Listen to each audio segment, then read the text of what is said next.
I love a good story.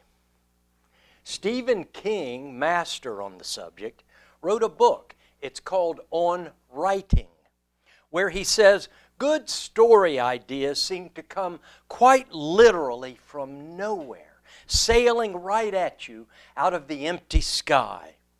Your job as a writer or a preacher isn't to find these ideas, but to recognize them when they show up. Over and over throughout the book, he repeats his central message. Writing is always about the story.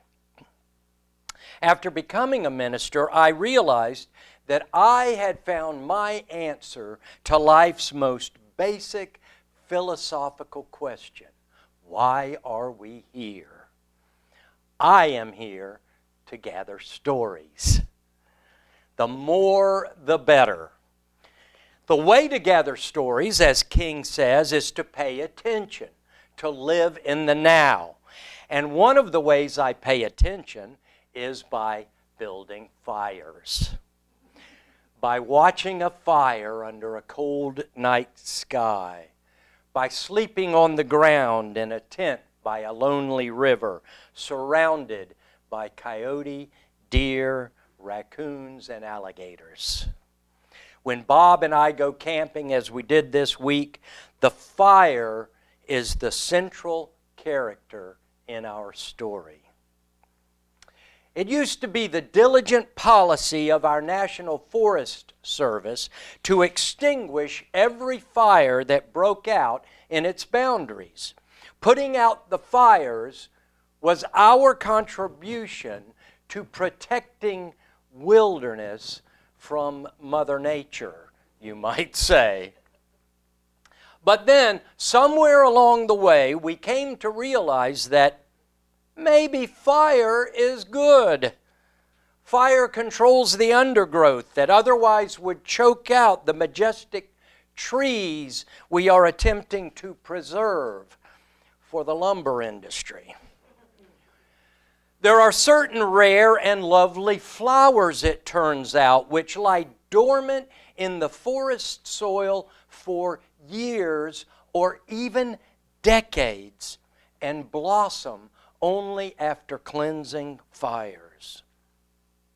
A couple of weeks ago, Gay and Kevin graciously invited me to be the fire builder at our winter solstice celebration.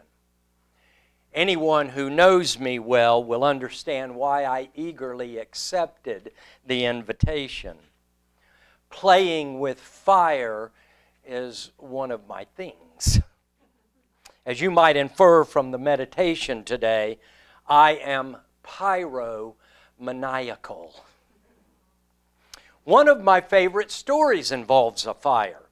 I shared this with a group of people at the solstice. I spent a few years studying with Silver Fox, rest in peace, an elder in our area. He taught indigenous spiritual ways. One year, our little troop participated in an Earth Spirit conference on the bank of the beautiful St. John's River, called by the native Seminole and Creek tribes the Palatka, or River of Lakes. William Bartram stopped in his travels at an Indian village on this very spot where Palatka sits. At the Earth Spirit Conference, I was asked to keep the campfire burning for the weekend, so I pitched my tent beside the fire. Just as I had stoked the fire sufficiently to bed down for the first night, on came the automatic sprinklers. I leapt into action, grabbing any bucket, concrete block, or other object I could find to obstruct the water from 3 or 4 sprinkler heads that threatened my short-lived career. No sooner had I stemmed the flow, refueled the fire, and hung my sleeping bag to dry when the jets of water stopped. and Zone 2 blasted on, attacking from the north. And so my night went in succession. By morning I was soaking wet and thoroughly exhausted, but the campfire was still burning. A medicine man from the Seminole Nation was in attendance. He and Silver Fox had a good laugh at my expense. But at the closing ceremony, I was honored with this gift, an eagle feather, my prized possession. Freedom is a wild and loving thing, Sam Keene declared. What satisfies you spiritually? Where do you get your stories? The author of our reading bemoans the stifling effects of appetite upon our search for meaning and satisfaction. I am stuffed but insatiable, he cries. But then his message takes a startling turn. What do I really desire, he asks. The great pathfinders testify that the motive for the spiritual life is awakening desire rather than grim duty. What? Being spiritual is not about silencing desires and cravings? Living the ascetic life? Nothing shapes our lives so much, according to this seeker, writer, and philosopher, as the question we ask or refuse to ask. We are all questioners, but the questions that animate us are profoundly different. Imagine, if you can, for just a moment, the different type and quality of life you would have if the main question you asked was one of the following. How would your life be different? How do I serve God? Where can I get my next fix of heroin? What will the neighbors think? What happened during the Big Bang? Who will love me? How can we destroy our enemy? How can we end violence? How can I make enough money? Is my cancer curable? How do we heal the earth? Where can I get food for my children? Where am I going to sleep tonight? Spiritual growth, Keene says, must always begin by asking or by heeding the right questions. One of the best things Paul the Apostle ever said is this: what use is it if you say you have faith but you have no works? Can that faith save you? This is how he explained it. If a brother or sister is without clothing and in need of daily food, and one of you says to them, "Go in peace, be warmed and filled," and yet you do not give them what is necessary for life, what use is that? Faith without works is dead.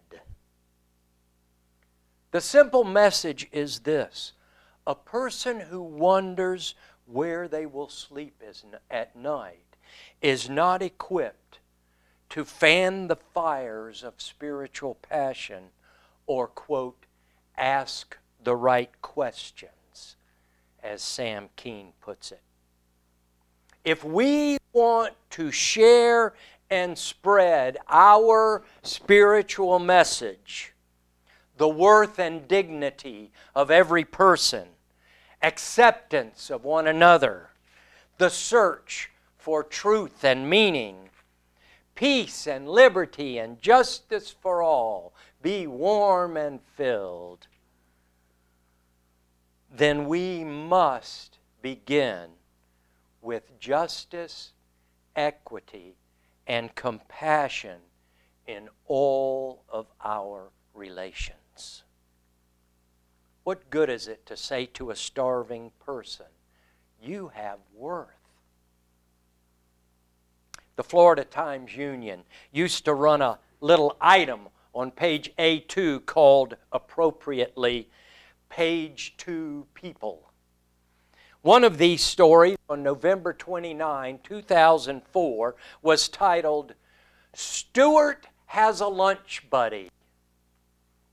Remember Martha Stewart? In 2004, the famous billionaire homemaker was found guilty of insider trading and lying to federal prosecutors about a stock deal. She spent 5 months in federal prison. In 2017, Stewart discussed her story with Katie Couric on the Today Show.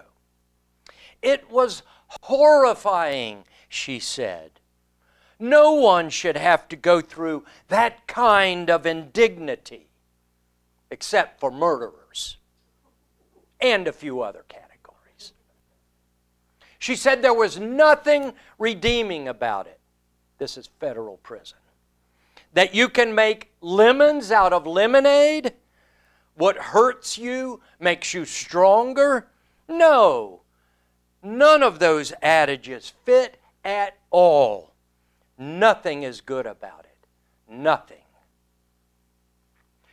Meanwhile, it seems, according to that article I mentioned, a Roman Catholic nun by the name of Carol Gilbert was serving time in the same federal prison.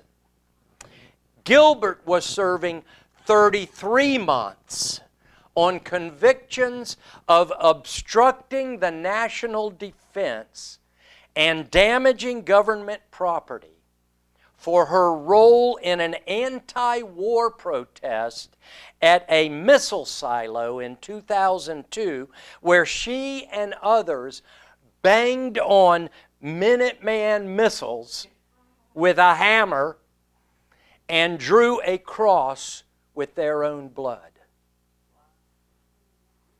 The article said that Gilbert enjoys eating with Martha. Quote, although the setting could be better. What an honor it must be for Sister Gilbert to be dining with a dignitary.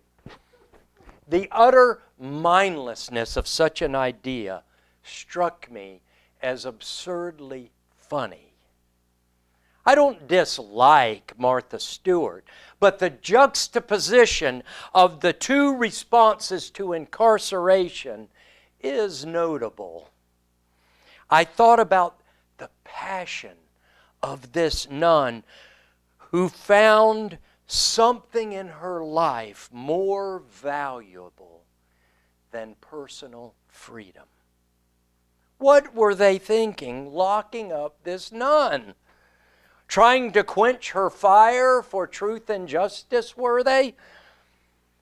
I read of Sister Gilbert, and I recalled the sisters and brothers of compassion whom it has been my honor to know and stand beside throughout the years.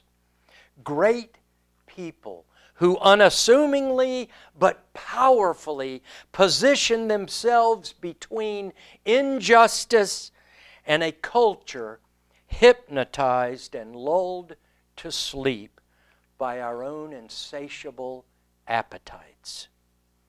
People like Mary Claire Vanderhorst from the UU Church of Jacksonville, who brought me back to social action when my own fire had gone out so many years ago.